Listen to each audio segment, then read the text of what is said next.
So, what's up, man? Dude, crazy pumped to be here, man. Very, very long time in the making, I feel, from us and originally connecting on IG. It was like a year and a half ago, something like that. And Yeah. instant synergy, complete resonance. And this has been almost in the blueprint, if you will. So, very stoked to have the convergence of our paths here on this podcast. So, thank you so much for having me, of course.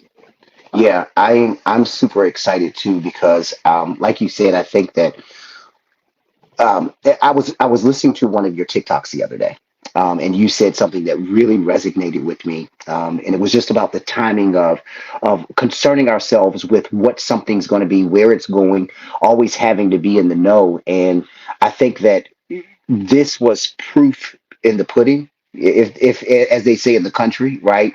This was one of those moments where it was like God knew and the universe knew exactly what it was intending to do. And sometimes we don't understand, we don't see, we can't quite put it into being. But there's always a bigger picture. There's always a bigger plan. And if I were to take anything from that TikTok, it's almost as though you were saying, don't concern yourself. Just get in the process. Absolutely. Yeah, I guess I coined it as, seeing in retrospect because that's what really helps me. And when you can really take more of a bird's eye view on your life like that, and the way that you actually do that is by looking back.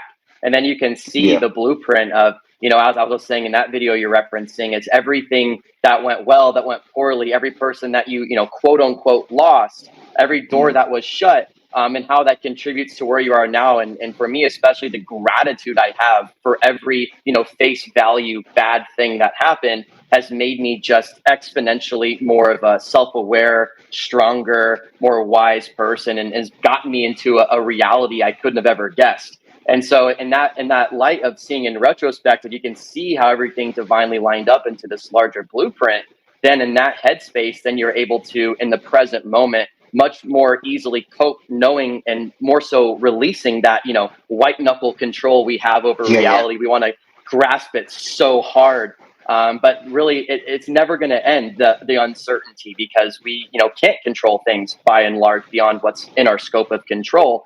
And so it's just going to be a never ending game of anxiety and worry. How is it going to play out? Is this Hmm. person going to be in or out of my life?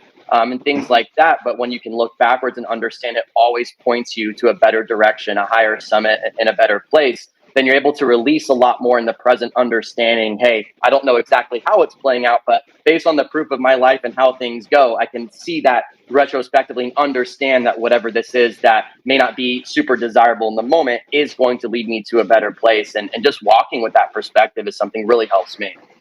Yeah, so when we agreed that we were, that we both felt the alignment, right? There was a conversation that you and I had. It was a split second conversation. Well, it wasn't a split second. It was supposed to be a second conversation just to kind of meet and kind of say, hey, this is what we're looking to do. This is, I heard your path, you heard mine. And it was almost as though the timing was right for things to just align together. And we know that there was a bigger purpose, right? I think about that conversation that we had that day, right? I think about the moment of accepting walking in that path and releasing all of your control and just saying, hey, I'm going for the next, and I'm being led by my intuition. I'm being led by my instinct. I'll use that word. I'm being led by my instinct rather than the culture. Our conversation really sprouted out to be this amazing thing of synergy, right? Almost to the point where we couldn't get off of the phone. Right. It was like Right. before I would end one subject, you were ready to go on with the next because Right. you had the next thing, and then I had another piece of something that added to you, and it was almost like we literally had to break the phone call just to get Right. off because that synergy. And I'm going to be honest, I think that that's what a lot of people are missing. I think that a lot of people are missing synergy and they're forsaking synergy for the sake of culture, Mm, for the very well sake of said. culture. You get what I mean? I do. Yeah, and I think back to that conversation as well. It's just it's really a level of self awareness, but also just awareness of even getting into the topic of, frequency and resonance. And when you're feeling your frequency almost bounce off of people, right? You're wanting to be received. You're saying things, and it just doesn't hit. It's Hmm. like where's that reciprocal energy? And it's like you're just hitting this steel wall whenever you're trying to, offer yourself and your thoughts or your feelings.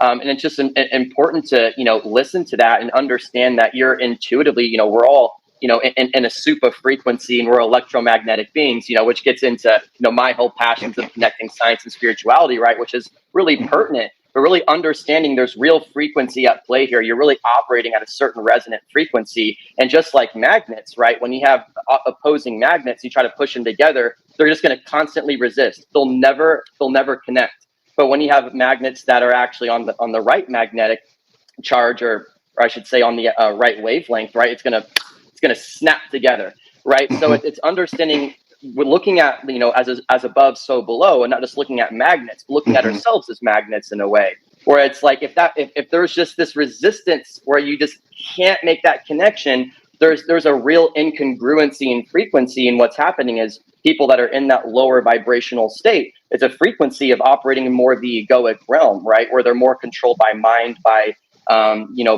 emotions, and by those types of impulses, because they haven't become the observer yet. And there's no judgment associated with Mm, that in any mm, regard. It's that's all a good. That's journey. good.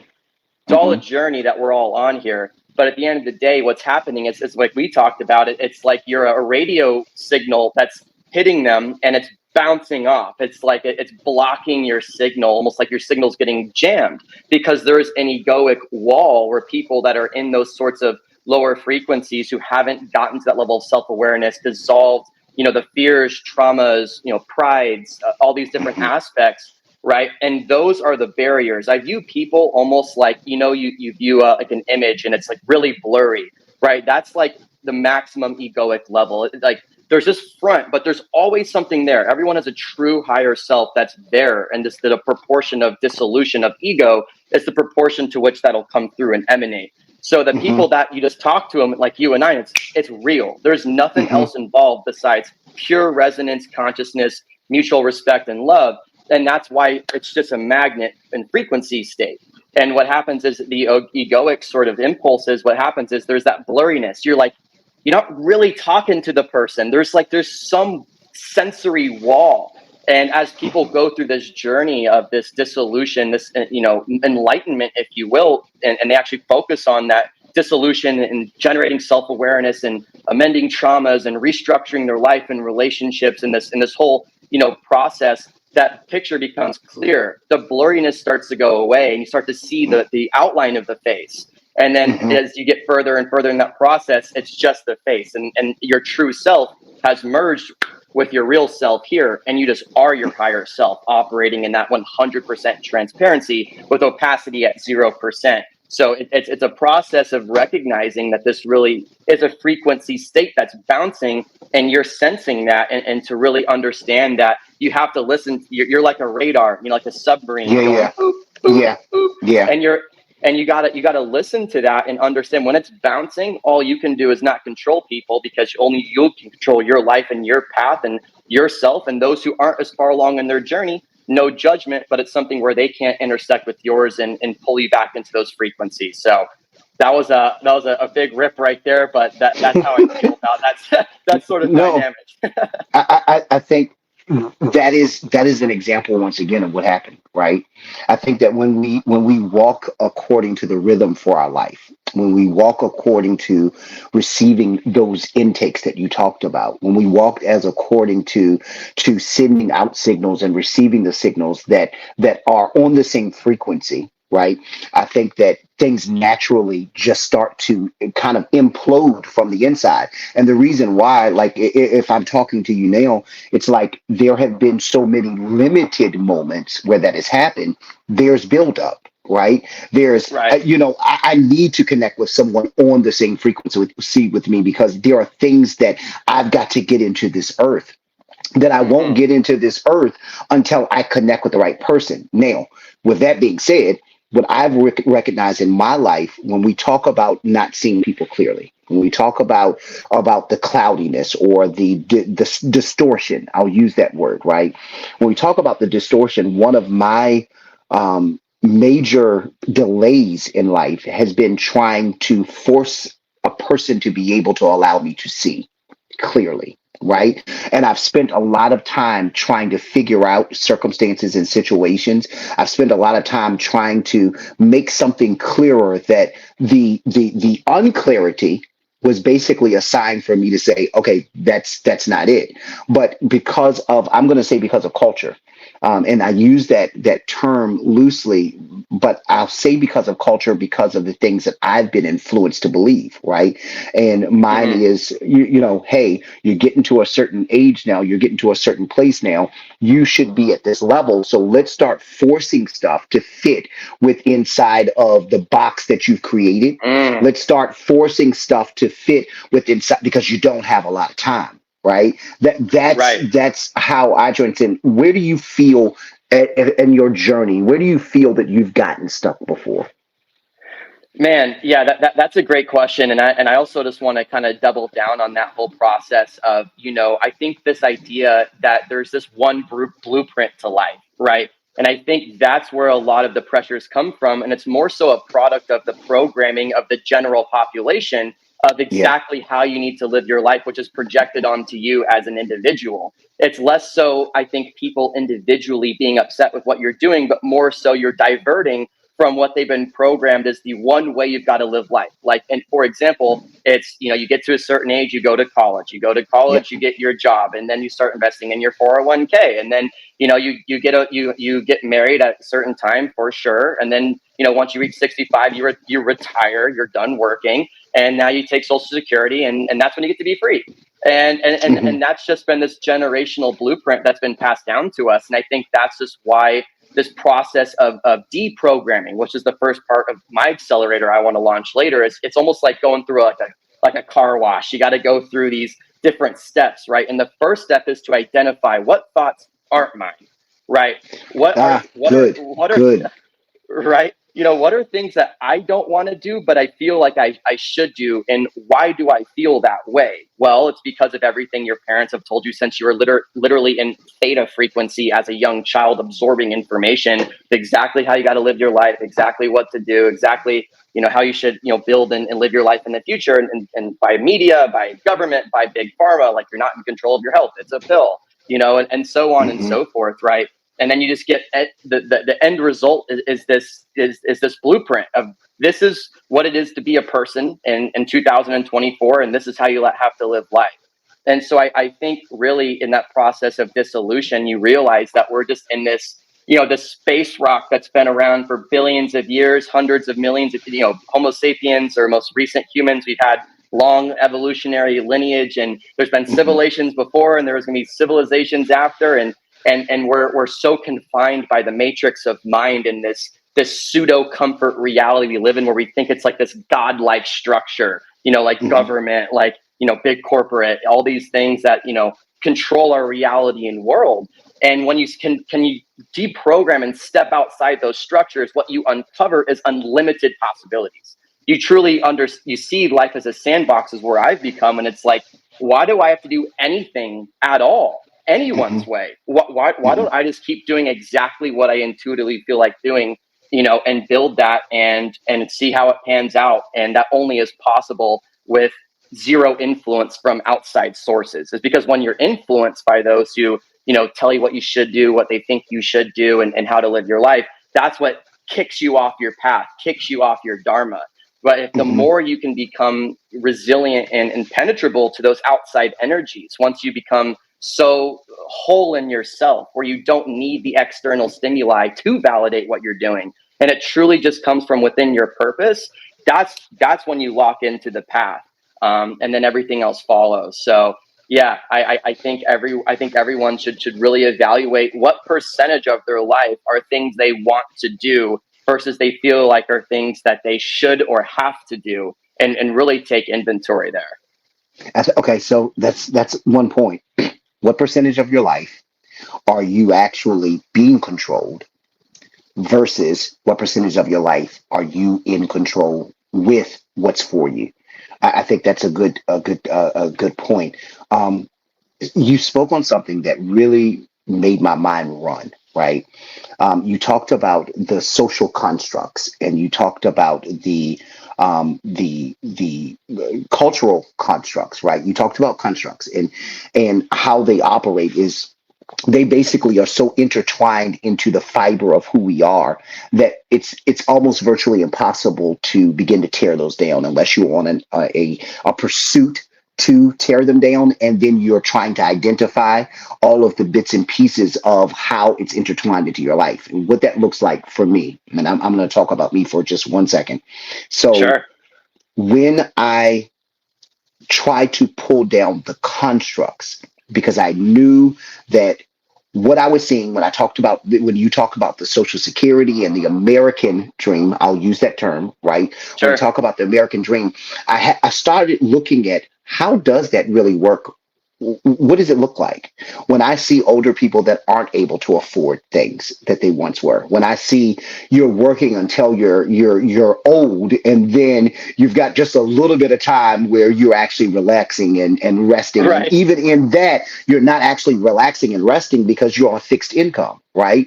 Facts. Everything is beginning to be fixed, and then you have a quality of life, thoughts.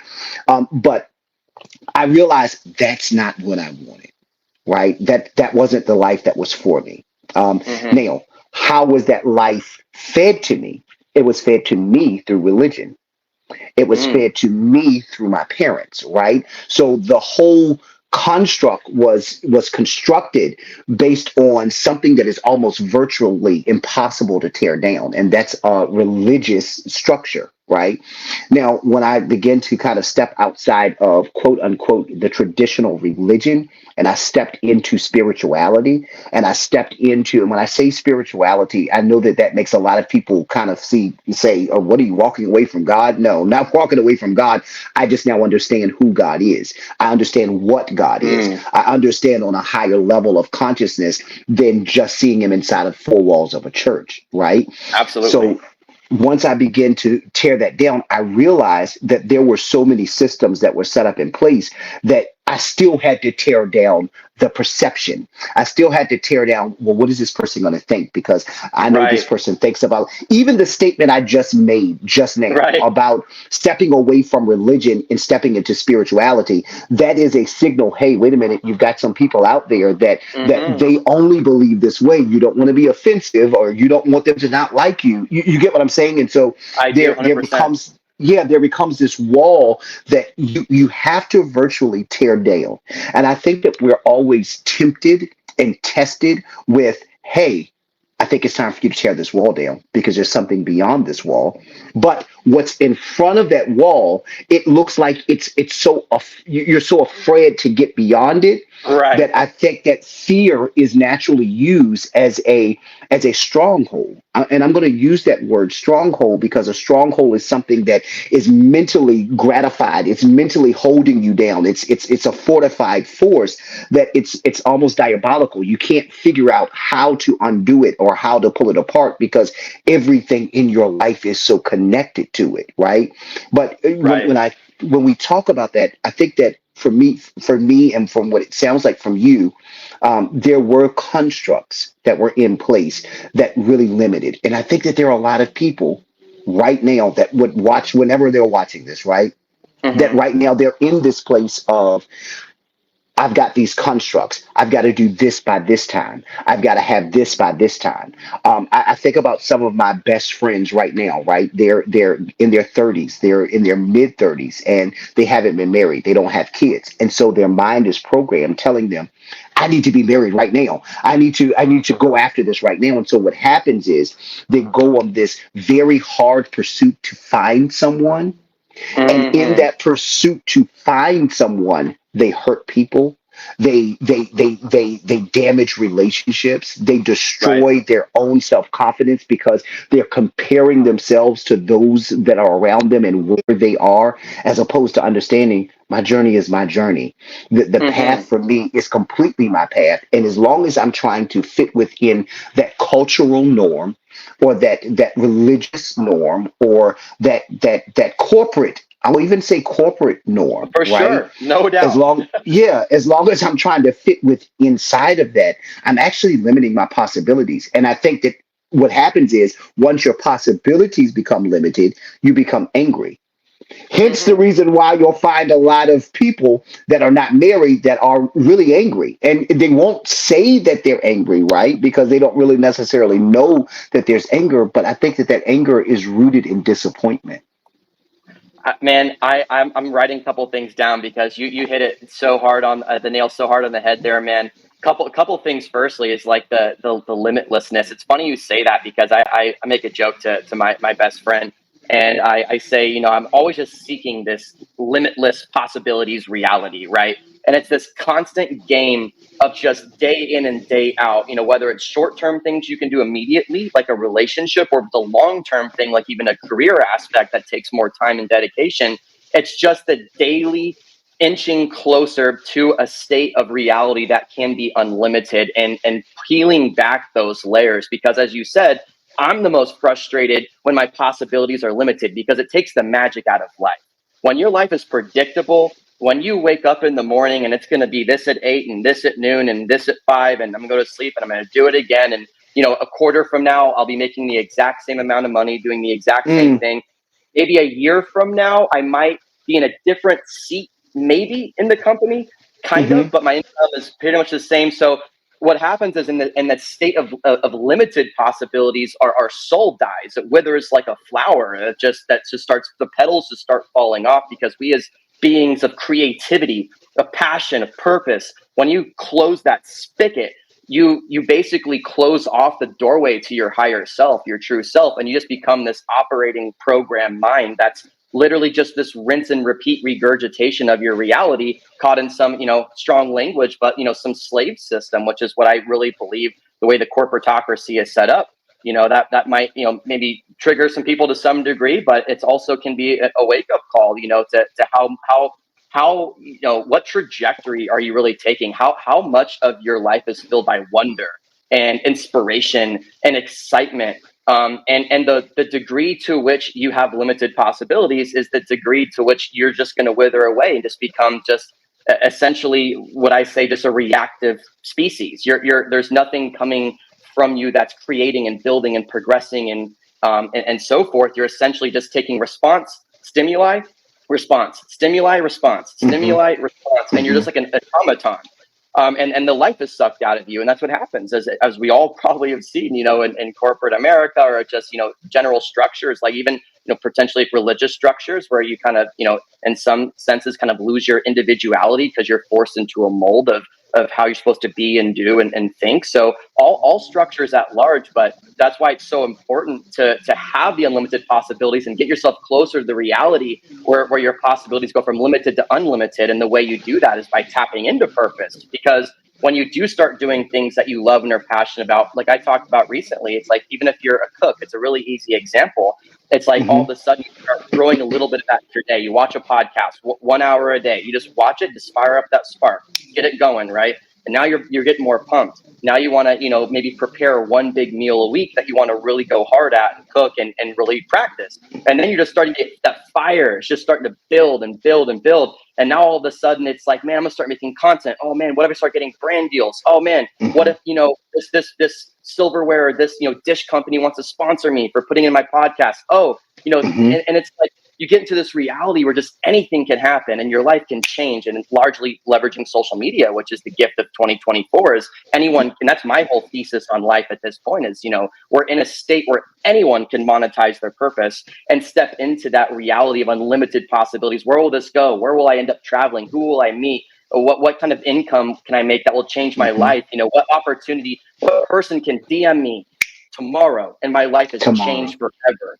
And that can't happen in fixed realities. And so it's a game of getting out of fixed reality to fluid reality. And the way you bridge that is purpose. And as just I'm sure you want to jump in, but one more thing there, because No, I you've got me want to say, fired, dude. I love it. I love it. because more in my one of my whole purposes is giving people proof, because there's a certain percentage of people when it comes to like spirituality and purpose who can, tap into that and enter that journey. But for the 99% of people who do have tough lives, who are distracted justifiably with, kids and different multiple jobs and whatever it might be, so hard to tap into this type of train of thought. But the science is what's exciting now, is with quantum physics and understanding the nature of reality and vibration, and all these Eastern traditions and philosophies are all coming to light scientifically. And one of the coolest things is flow state, and flow state, heavily pioneered by Flow Research Collective. They're a really cool group, and they have a training, Zero to Dangerous, they do for businesses and CEOs and for organizations, because of the massive productivity boost that they provide for organizations. And basically, my connection with that is the way you access flow state, which is a state, their acronym is STIR. So it's selflessness. You go to a state of selflessness, timelessness. So when your Hmm. time's dilated, you just look up and you're like, Hmm. holy crap, it's been 5 hours. Where did my Hmm. brain go? Your Hmm. consciousness like Hmm. teleported somewhere, right? Hmm. And then E is ecstasis, so pure bliss, just euphoria. And R is richness, so the actual richness of the experience.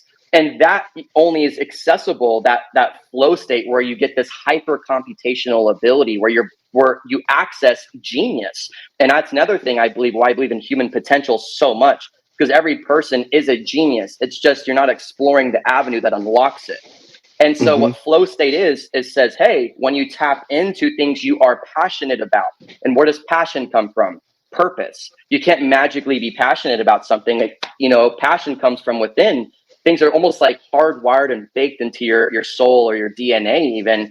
And so what happens is, when you do things you're passionate about, that opens your genius and your hyper computational thinking abilities, where you can pull even from the ether to some level, where you Hmm. basically Hmm. go into this warpy reality where you're able to produce at a genius level that's not possible from just the mind. And that, again, is only accessible, that state, which is real. I mean, they make companies gazillions of dollars going in there and teaching people how to Hmm. access flow state, because of how much more money it makes the companies and how much more productive everyone is. And so you can actually tap in and activate that with purpose. So in summary, we are literally hardwired for purpose with how Hmm. we are able to Hmm. access our Hmm. highest level of intelligence. And so you'll never actually ever reach your potential unless you're in your purpose. So it's almost a non-negotiable, in my opinion. You said so much that I just want to just like grab a hold of it. The natural flow. You talked about the flow towards purpose, right? And you also talked about the fact that almost anybody could operate from that space, right? You talked about genius, and that we really all could operate in the space of ingenious, right?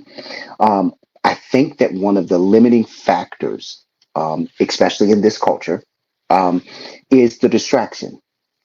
Mm, It's the distraction, right? I'd rather be in my comfort zone of what I have always done, what feels familiar, rather than to step out into something that I don't know. So, what I allow to keep me beyond the limits, or what I allow to keep me beyond, or but not reaching that full potential, is a distraction. hmm What do those distractions look like? In my opinion, a lot of times those distractions are relationships, right? Trying to format, figure out, trying to make things clear that you were talking about earlier. We can become so fixated on that we get distracted in that, and that takes up the space that we really could be creating. It takes up the hmm space that we really could be walking towards purpose. Now, with that in mind, what that says to me is there is a road of purpose that I believe for all of us, and that road has multiple different streets on it. I'll put it that way, hmm right? But I believe that we limit ourselves from going down that path because we are so focused on the distractions that are in front of us that seem very real. Distractions seem like, hey, I need to be focused on this. I need to be concerned about this. I need to be worried about this, right? Because if I don't worry about it, how is it going to be fixed? Or how is it going to be better? Or how am I going to actually obtain it? Not recognizing that if I just head down the road that I'm supposed to be on, then everything's going to naturally align. And I don't have to be distracted with a relationship. I don't have to be distracted with that job. I don't have to be distracted with the constructs that we were talking about earlier, because naturally the things are going to just begin to evolve. They're going to begin to go as according to the plan for my life, right? Um, Hmm. I think that distractions. Do you? Let me ask you this. This might be too personal. Have there been times in your life where you've been distracted? Oh, I mean, there's no doubt. Whether it was, a relationship in some capacity, whether it was, even some type of like substance like alcohol, whether it was, I mean, you name it, right? The laundry list of things we all as humans, experience and distract ourselves with. And I think it really wraps in perfectly what we were just talking about is it's the sense of wholeness and the search for wholeness. And I think at the Mm, corest level, if you can identify this and really see what I'm looking for is wholeness. And the question is, what's the source? And so mhm, the source, the easy source, is going to be things that give you immediate dopamine strikes, strikes like some type of drug, right? It gives you that immediate sense of euphoria and that missing piece of happiness because it's the lowest hanging fruit.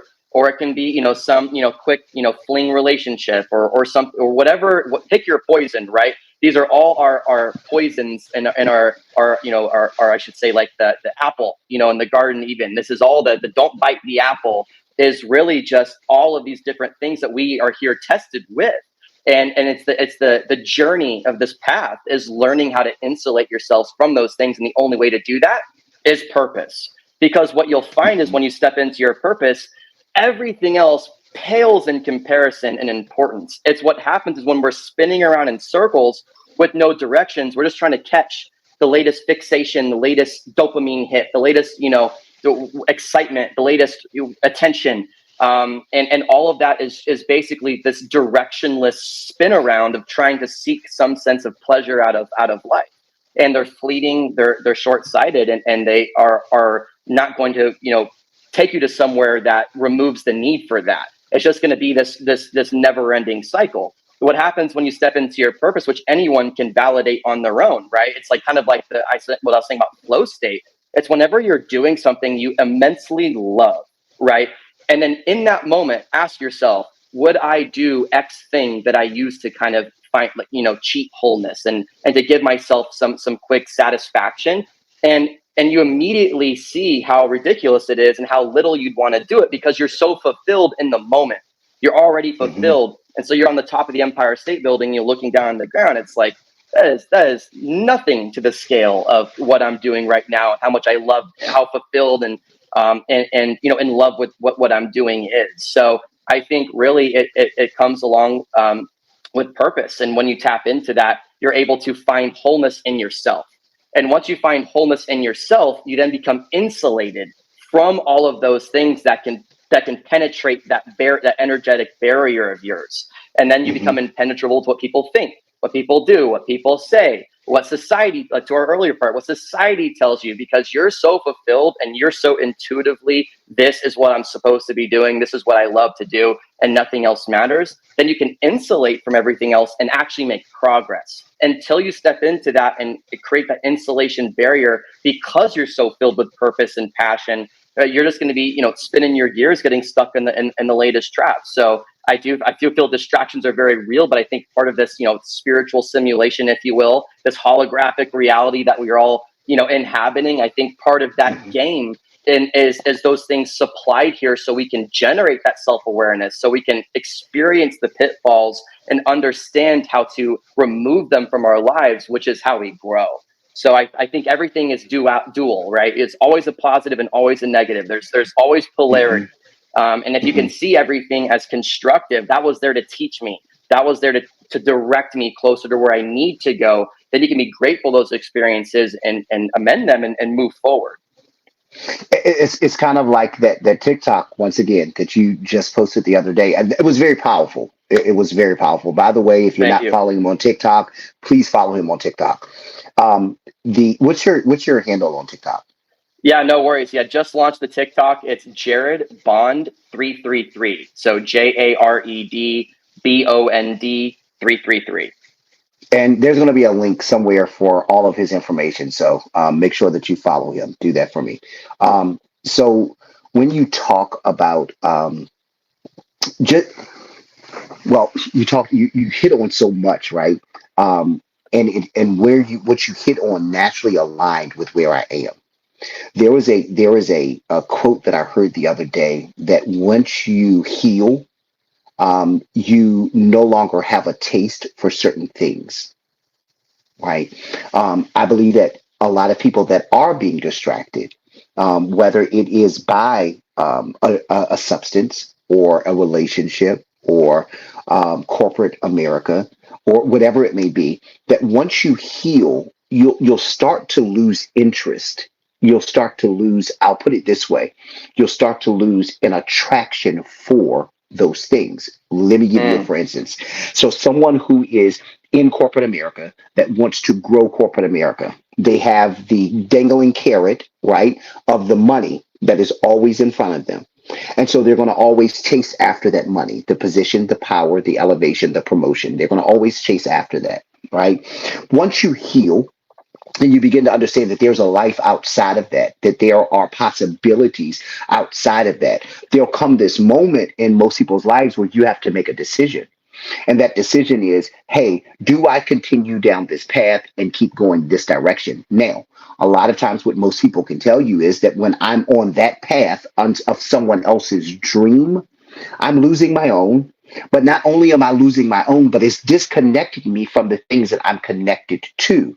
For instance, staying in the vein of corporate America, the hmm. further and more I go into corporate America, the less it takes me away from my family, the more it takes me away from my family. Sorry, the opposite way. The more it Right. takes me away from my family, right? The Hmm. more I focus on corporate America, the more hours I'm putting in. The more hours I put in for corporate America, the less hours I'm putting into what I'm purposed to do and what I'm passionate to do, right? And so it pulls you further and further away from that purpose that we're talking about, right?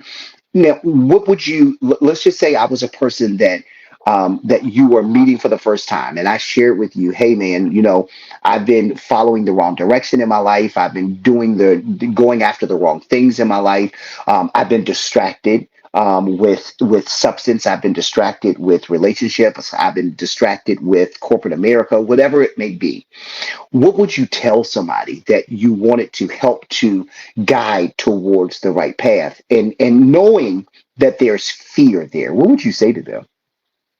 Yeah, that's a great question. That really is the $1 million question, right? Because that's the gateway into a real life of happiness and fulfillment, and that's the beginning of the journey. So I'd say number one, congratulations, because the Hmm. hardest part is realizing that you need to start the path, and that's where most people don't ever get to. So the fact that you are asking that question is you should feel fantastic about yourself, and you're starting to grow in that self awareness. And the second thing I would say is number one, implement immediately some type of breathwork meditation regimen. Because what happens is when you are ready to transition out of the mind, right, which is essentially how you operate in this context, like a corporate America reality, you're just like, thinking, doing, executing, response, stimuli, right? Just all mind, worries, deadlines, dates, all this stuff. The first thing is to shut the mind off, period, right? And so it's going to take time because your mind is just staticky. I mean, it's just full of all Hmm. this stuff, Hmm. right? So it's almost like, you go into like a hoarder's house and it's like, oh man, here we go, like put on the gloves, right? It's like we got we, we Right, got right, we got some work to do here. right. So it's like first and foremost, it's going to be implementing some. I recommend personally Sadhguru. He has an app. It's I think it's just the Sadhguru app, but there's a meditation called Isha Kriya, and it's in the app. It's Hmm. like 15 minutes. It's extremely easy. It's what propelled me in my journey because it's a breath work session where you basically chant, "I am not the body. I'm not even the mind," and it helps create the observer effect for yourself, where you can start to detach from your mind, and then it just becomes something that you become trained in that, and you start to get that separation. So you got to get separation from your mind. I think is one of the first things to really implement. The second thing is to get direction, because without direction, it's just going to be the same thing, right? So it's separating the mind and finding direction. So direction is a couple exercises. I think it's easy. It's just number one, it's more of a thought experiment. If you had unlimited time, like just blank checks, no, just period, unlimited money, unlimited time, so zero time constraints. So imagine like you got the cheat codes in like Grand Theft Auto, and like you could have anything, right? It's like, so the world's an oyster, right? And in that context, what's the first thing you think about doing? And I don't mean that in the sense of, like I'm going to go live on an island forever and screw all this, but like truly, what would that, okay, I'm finally free. Now what am I going to be doing? What's only left is what you love to do. Because if you have all the money and time in the world, why would you do anything else other than what you like to do? Right. So it's a good way to help you sift your own consciousness of what you actually are passionate about. Another thing would be looking back to your childhood, like, for my brother, for example, right, where you just an absolute slamming on the drums, dude, where you like a beast on the drums, like you've got to implement that back into your life. That it is critical to have that passion, that purpose, and that love for something that's so deep, and you got to express that energy is going to get bottled, right? So I would just really go through that process, and if you haven't lived enough life yet, to really know, that's also fine, right? Go experience. You just go do something radically different, like literally turn the script 100% upside down. So you know what? I think that sounds like a really cool career shift, or I think that sounds like a really cool idea. I'm just gonna go do that. And so if you haven't had enough life experience to discern that yet, then you need to go continue experiencing and take your next best guess and meditate on it, right? And start to use a stream of consciousness versus the mind, and start to uncover your tuition, because the mind is like this static radio signal that disrupts the transmission of your consciousness. It's like a noise frequency. The more mind there is, the less that pure signal can come in, just like a radio receiver. And so once the mind quits being this jamming signal and there is no signal, the consciousness can come straight, your intuition can become laser precise, and you'll be able to properly feel what your higher self, what your true self wants out of life, whether that's the next career shift, whether it's just the next step, and not being too concerned about having 100 steps considered, just trusting that your intuition is right. It is true. In my opinion, it's the realest thing that there is. A little sidebar there too. It's like, when you touch your phone, you're not like, I'm trying to touch this, or I should say, I'm not trying to feel this. You just feel it, right? It's one of your senses. You have senses. And the intuition, I believe, truly is just one of those senses. You're not trying to feel intuition. You just do, because it's real, right? So when you feel intuition it's one of our senses, and that's where, science is going now, is proving all of this, but it is one of our senses. So number one, you got to trust it. You can't doubt it. Number two is when you get that intuition, follow that and understand that it's true. And it is where you're supposed to be going next in life. So just to wrap that up, number one, I would definitely implement some type of meditation process, something to help you get distance from your mind and open that up. And then secondly, really discern what your next step is, whether it's, for me, like my podcast, my personal brand, my film production agency, eventually, the future plans, which I won't get into now, but like I have that direction. So every day I feel excitement that I'm closer. And that's hope. When you start getting hope, everything else starts becoming manageable, right? Because it's not, I'm in this corporate USA and for eternity. It's like one day less. Ooh, one day closer. Oh, this happened. I'm one step closer. And you start to get that excitement and hope. So it also builds hope into your life. So really try to find that direction, and just, there is no right or wrong answer other than just what you truly feel once the mind is off. Now, if it's what the mind is telling you, it may not be right, because that might be what you think your parents want you to do, or what, as you said, society, what your church, perhaps. Like, so what the mind is telling you is false. What your intuition is telling you is true. So you got to quiet one voice, open up the reception for the other, and then follow that next step. And then things will start to align once you have that direction, and you'll get momentum. You'll catch fire. You want to double down on that. Start wanting to learn more about, perhaps spirituality or the path, or different traditions, even science, right? Cosmology. What is all of this? How does all of this work? Why are we here? And you start really just going down the path, and everything snowballs from there, right? So it's just taking that step into that path, and that would be a long-winded way that I would recommend getting started from those two ways. You know, that really, you triggered another thought just now. And I think that's how it happens, right? When you find It purpose. is. Um, I was thinking about instinct, and how animals have instinct, right? And we are the only creatures that don't just operate by instinct, because we operate by feelings, we operate by Mm, emotions, we operate by happenstance around us. We become reactive, as you talked about. Animals operate by instinct, right? And if you notice, I have two dogs. I have a Canis Panther and I have a pug, right? I love Um, pugs. they're a handful, boy. They're a bit much. We'll talk about that uh, offline. yeah, we'll talk about that later. But my dogs know when something's wrong.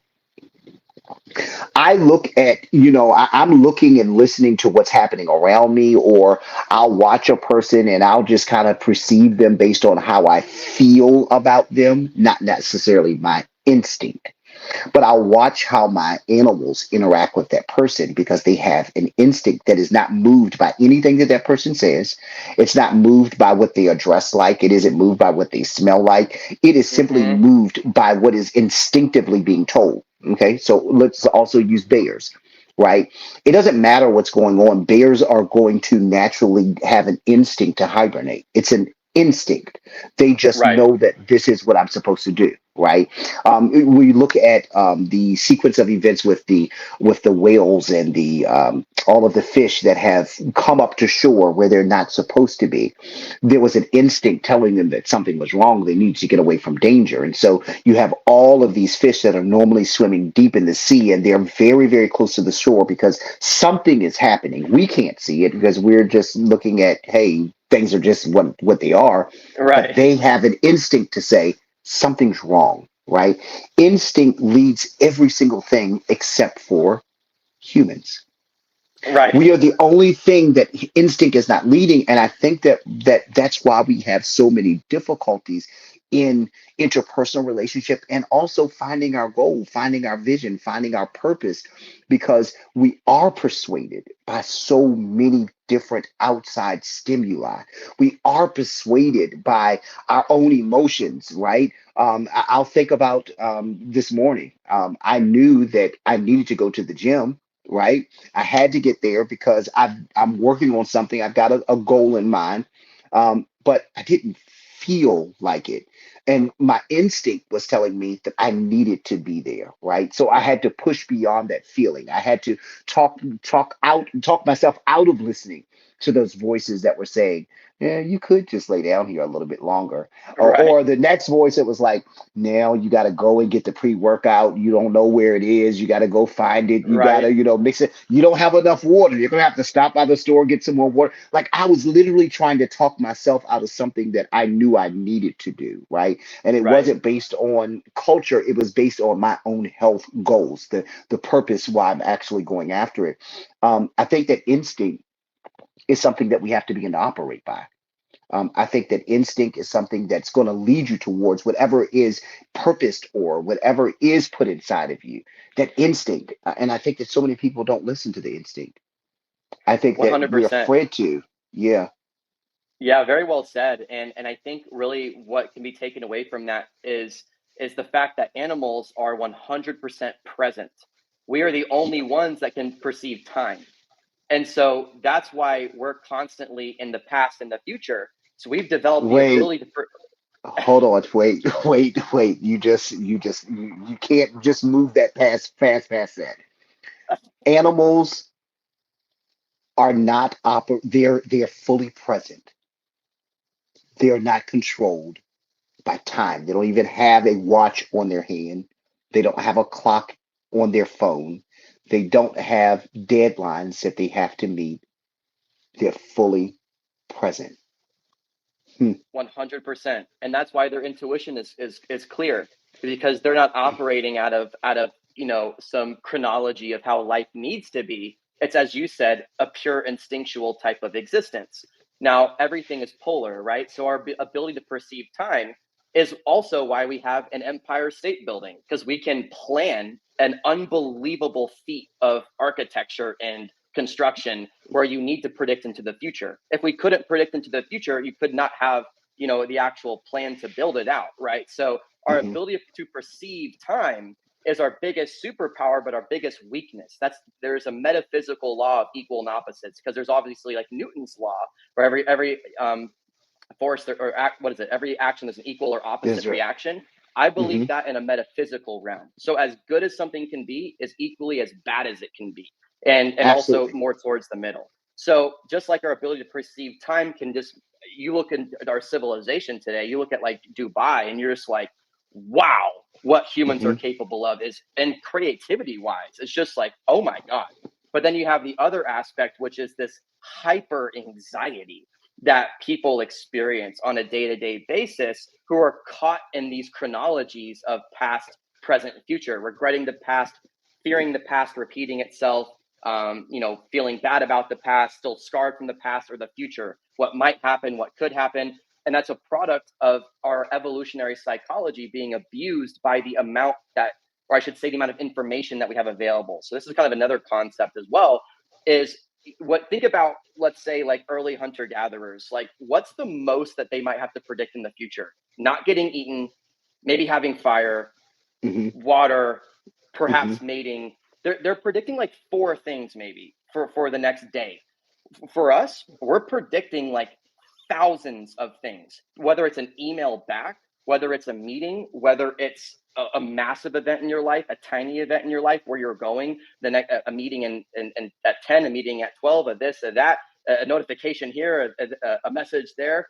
And so because we have so many information streams, that evolutionary psychology has gone haywire and spun itself out of control. So now we're over predicting what's going to happen, and the mind is just spinning itself into oblivion. So that's where the presence comes in, is because then when you can sink into the present moment and you turn off that constant AI prediction skill, like pretty much that our mind has, is constantly predicting based on past correlations, what has happened in our life, what probably will happen with all these types of data points that we're subconsciously using to predict an outcome. Except we're doing that like thousands of times every day. So our mind Hmm. can't cope with the amount of different possibilities and different realities. And it's like this war of realities that we're constantly in, trying to over predict life because there's so much. And so, and that's where it comes into being present. Because whenever you are able to sink into the present, through meditations, breath work, or whatever it might be, even, Hmm. and dissolve the prefrontal cortex, that thinking part of your mind, the predicting part of your mind, and you quit predicting and you start being, that's when the anxiety goes away. So presence, just like animals, is truly everything. It's a balance of knowing, using your prediction skills to create progress in your life, but then come back to the present. It's like almost like a game of like, Hmm. step on the fire but come back. Hmm. Go Hmm. go Hmm. plan that. Go put it on your calendar. Go put it in the future. Go lay down the plans, but then come back to the present as quickly as possible. Don't get stuck out there in the future. And I think that that's where a lot of people probably struggle, right? I know that there's a part of me that says, and when I say me, I mean collectively. There's a part of me that wants to make sure that I'm set up for success for the next stage of my life, right? Hmm. And I'm pretty sure that that's a collective thing, where we want to make sure that this next season is not like the last season, right? Right. But that's only when you're looking through the lens of thinking that your last season was bad, as opposed to understanding that last season may not have felt the way I needed it to, but it was necessary, right? It was Exactly. necessary, and it wasn't bad. It was good because lessons learned, development has happened, growth has happened, and I think that I'll take from the quote that tells us that we don't learn when we're happy. We don't learn Mm. when we're at peace. No one learns anything when everything is good around them. What are you learning? You're just enjoying the bliss. And I so I love think, that. yeah, what you said, I think really resonates because there must be the good and bad, even as a human, right? I tell people all the time when they meet me, while I am a communicator. I am a full communicator. I will talk, as they say in the country, I'll talk the fat off of a cow's behind. I don't know, I'm a talker, right? But just as much as I talk, is if you were to live with me, you would say, this guy doesn't say a word. I think my dogs actually think that there's something wrong with me because I just don't say anything, right? I get completely silent and very quiet. As much as I like to go out and have fun, as much as I'm a nurturer and I just love people, I love to love on people. Get me wrong, one time, and there's another side of me that's just as strong as that loving side, right? I Hmm. think that balance, and when you talk about playing the game, I like to call it being able to navigate, being able to know what this moment instinctively, what this moment is calling for from me, right? Do I need to show up as this positive, or do I need to Hmm. show up as this? And feeling okay with ourselves in those moments where I did not show up the way I wanted to, or I did not show up and do what I intended or what I would have normally done, accepting both sides of ourselves. I think being able to accept the positive, the negative, the yin, the yang, being able to accept and merge those things together to understand that this whole being, this whole all of these atoms, that this whole being is still moving towards trajectory, and it takes all of those things. It takes the good things in life, it takes the bad things in life, in order to move me towards that purpose. I was talking to someone the other day, and they were going through a breakup, right? And Mm. I kind of talked to them throughout their whole relationship, and they would kind of reverberate things off of me. And one of the things that they talked about was how they felt as though the breakup for them was probably the best thing for them, right? And they felt like the possibilities were now becoming open. And so one of the things that I shared with her was, hey, Thanksgiving time, I make a cake for my brothers, right? Well, one of my brothers. We both love German chocolate cake, and that Nice. is the Ooh, only time of, yeah, I know, that right? sounds That is heat. the that's the only time of year that I make that cake, right? And when I make the cake, I usually don't make it from the box. No, I'm not that crafty. I don't know how to, make it natural. But I go and I'll get the box, and the box has the contents inside of it, and then it has these instructions, right? So I'll get the box of cake mix, then I'll get some eggs, I'll get some oil, and I'll use water. And each of those things individually, if you just eat a raw egg, it doesn't taste good. If you were Mm. to eat raw oil, it does not taste good. Right? If I was to go and take that flour mix, I probably would choke just trying to, like, trying to Right. dry scoop it down like pre-workout or something, right? Right. It just doesn't taste good. But when I mix them together, I put them into the oven, it makes this perfect delectable, just this meal that just, it smells up the Mm. house and it tastes good. When you put it in your mouth, like, immediately it changes the dynamics of everything. I think that when so many people look back at their past, they're looking back through the lens of saying, I hated it and it was disgusting, because they're Mm. not able to see how, wait a minute, but all of those things actually work to make this person that I am. I Mm. think when looking back with regret, which I've been guilty of, right? And I've even got into, I'm going to say, a season of looking back at things in regretful through the lens of regret, right? And in those seasons, I was my most unfulfilled. In those seasons, I was my most stagnant. In those seasons, I found myself um, trying to please people a lot, Mhm. right? I found myself going in these revolving cycles that I didn't have the power to break or to shake myself out of.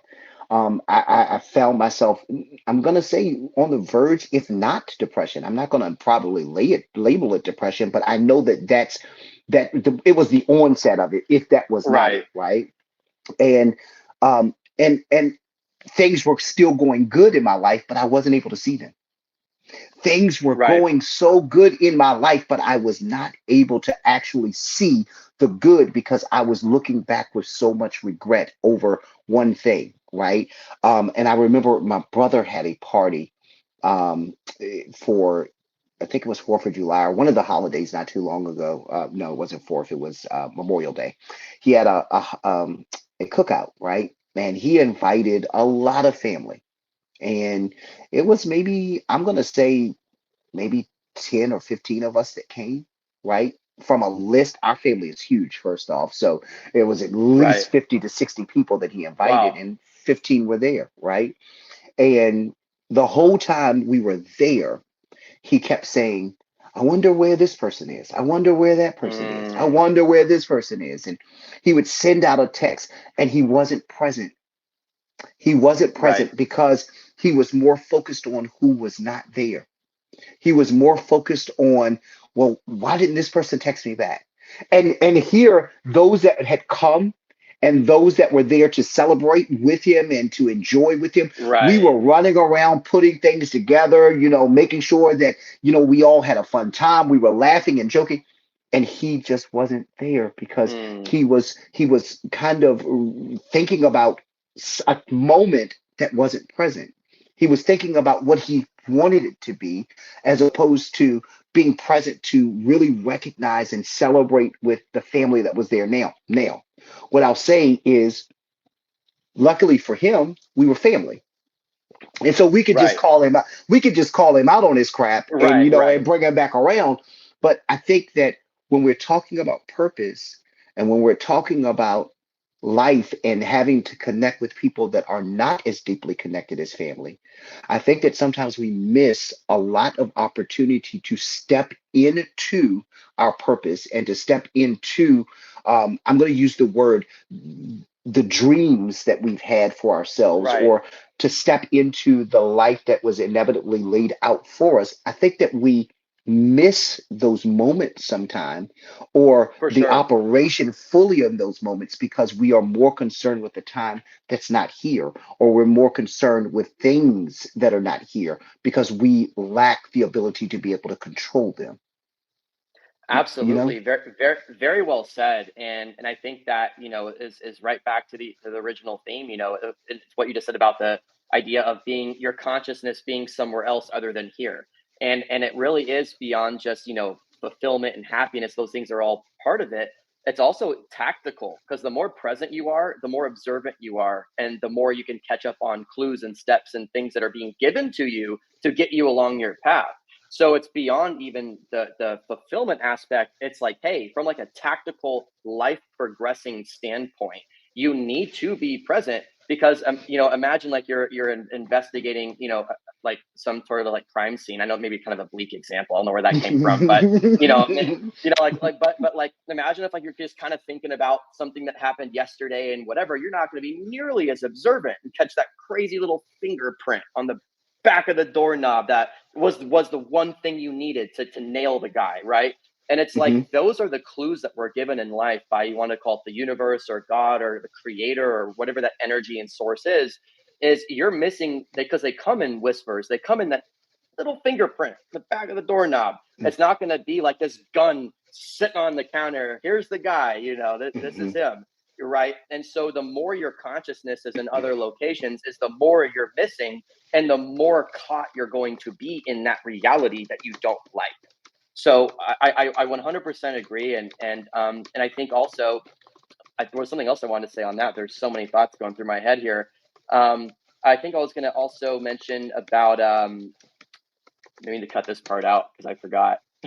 No, we're not. I'm uh, not cutting anything out. We're going to leave every bit of this in there. all Because good. and I'll say why we're going to leave it in there. I think we're It's going to all leave good, it in Nick. there because it's authentic. And I think that what a lot of people are missing is authenticity. I think that Hmm. everything is so programmed, everything is so perfect, everything is so just edited so heavily. How do I get those little bits and pieces of life poured into me that are going to help me make a difference if everything I see is perfect? I need to be able to 100%. see those moments. I want to Absolutely. touch on something while you're thinking about that thought. You Yeah. said something about waiting on or having those gentle nudges, the little fingerprints that are on the day, right? You talked about that. Um, I think that a lot of people, like you said, are waiting for that big moment. They're Hmm. waiting for that big moment. And so, in waiting for that big moment, much like my brother, they're not getting the gentle nudges. They're Right. not paying attention to the nudges that are happening all around them because they're just looking for the big, not Right. understanding that literally in order to get towards the big there are the small moments, there are the small things that have been imprinted into the day. Now, I told you that I relate everything back to scripture because that's how my mind thinks, right? Yeah. But when I think about scripture, the scripture says daily I will load you up with benefits, right? The Mm. scripture then it gives this idea that the children of Israel, that when they were in the wilderness, that daily he provided manna for them. Daily he provided light, the sun that would light them during the daytime and the moon that would warm them that during the nighttime. That like there was daily provisions, and they grumbled and they complained about the daily provisions, not recognizing that there was something in the substance of the manna that was dropping that was giving them all of the nutrients that they needed to Mm. make it through that season. But if we're Mm. not careful, we can be so forward looking for those big box items, those big ticket items, that we can realize, and I know this is a weird analogy, but we can realize that sometimes the best gifts come in the smallest boxes. 100%. Yeah. Absolutely. And I think it's number one, recognizing that. And number two, it's everything in life is perspective. It's purely perspective. And you could look at one thing as the worst thing in the world or the best thing in the world, or completely inconsequential or the biggest gift you've ever gotten. It's the same type of way is restructuring the way that you look at those small things, and not just like your brother putting a casting an infliction like of perspective. It has to be this way. If it's not this way, it's wrong. Whereas in reality, you're the one who just made that up. No one said 50 people were coming. You did, Hmm. right? So Hmm. you're only upset Hmm. at yourself for making up something fake, right? And that's the art of detachment, right? It's being detached and knowing those who will come, and those who don't have nothing to do with me. And just that level of detachment is where you really get peace, because then the more detached you are from other people's actions, is the more stable your peace will be. You're gonna be like a HRV, you're like a heart monitor going up and down based on how other people are reacting and living in the confines of your life. But the more that you insulate yourselves, where those who resonate and appreciate and come are those that are supposed to, and those who are the ones who are supposed to be within my circle, and the ones who don't aren't. And that has nothing to do with me, my identity, the way I feel about myself, or anything of that regard. And then that way your peace stays this flat line, versus, oh, they did or didn't come, therefore other people's actions now control my peace. And so the proportion to which you have, I should say, the degree in which people have control over your emotional state is the proportion in which the amount of peace that you will have. So the more that you Hmm. are Hmm. affected by other Hmm. people's thoughts, actions, words, is the less peace you will have. The less affected you are by everyone's words, thoughts, and actions, is the more stable peace that you will have, if that makes sense. So it's like Hmm. that cutting those tethers of having again wholeness in yourself, where you have value, you believe in yourself, you love yourself, you understand that there is nothing about you that would create any type of negative response to not like you, and therefore those who aren't coming just aren't on a resonance. They're not receiving you, and that is outside of your control. But if you're trying to control people who aren't receiving you, you're set up for a life of disappointment. And like Hmm. that's to a point of our earlier. But the other thing I wanted to put on top of that too is kind of shifting back to like the idea of looking for like the blessings. And this kind of gets, where my mind is wired is more towards like the science of it, to give people kind of like the proof. But when you start training your mind to look for little blessings, as a part of your brainstem called the RAS, the reticular Hmm. activation system, And the more you look for something, the more it appears, right? So if you do it right today, white Tesla, just say white Tesla all day, and Hmm. all of a Hmm. sudden there's all the white Model 3 Teslas everywhere. So it works that same way in life. And so the more that you see everything as a blessing, wow, this one person could be a huge gateway into something that I'm looking to achieve. Oh my gosh, right? Versus, oh, it's just some person. It's probably not going to be anything. It's probably not a big deal. But if you can train your mind to see everything as a massive opportunity and to begin to learn the ways in which they present themselves and are open, most importantly, open to opportunity, then you start getting trained for it. And then it just appears everywhere. And then Hmm. because your mind is subconsciously looking for things and looking at them as opportunity, then it just starts popping up everywhere. And you're like, oh my God, all right, I have everything I need to make this happen when looked at through that lens. You know, so I didn't even tell you this. I didn't share this part with you. I had wrote down in my notes, I'd added another note on top of the one that I had shared with you. And one of the things that I was looking at was we really have everything that we need. We already have it. Sometimes we don't recognize it. Sometimes we don't own it, and we don't use it as we should use it, right? Today I decided to vacuum the floor. The vacuum cleaner was sitting there, and there was things that had sat on the floor for a couple of days, and I just kind of just stepped over them, walked by them, picked a couple of pieces up, and all of that happened, but the vacuum cleaner wasn't right there, and it wasn't going to be used until I used it. It was sitting there. Mm, It was sitting there. And I think that the problem that many of us make is we continue to step over it because it starts to fit into the scene of our life. What do I mhm, mean by that? I think that so many of us are so traumatically and emotionally bruised, right? That it feels more comfortable for me to step over or me to ignore the things that I probably need to focus on because I'd rather focus on the things that are hurting me. I'd rather focus mhm. on the things that are hurting me. And so, what does that look like? It looks like, and I'll use it. I'll use a relationship for this one because that's probably the easiest way to make connect with it. I'll focus on that woman or I'll focus on that man that's not giving me the attention that I want. I'll focus and fixate on, well, why aren't they doing this? Or why aren't they doing that? As opposed to focusing Right. on that one friend that always calls you, that always just wants to support you, that always wants to build you up, that always wants to edify. Mhm. It feels more comfortable, right? Because of trauma to try to force that other friend to come along the journey, as opposed to Mhm. recognizing and realizing that, hey, this is a signal, of something that you just need to walk away from. This is a signal of something that you should no longer be connected to, emotions or all or at all, right? I think that so many people become such, and that's also cultural, right? Because everywhere we look on social media now, I don't know about yours because of how the algorithm is, but everywhere I look on social media, it's a lot of quotes about people overcoming damaging and hurtful relationships.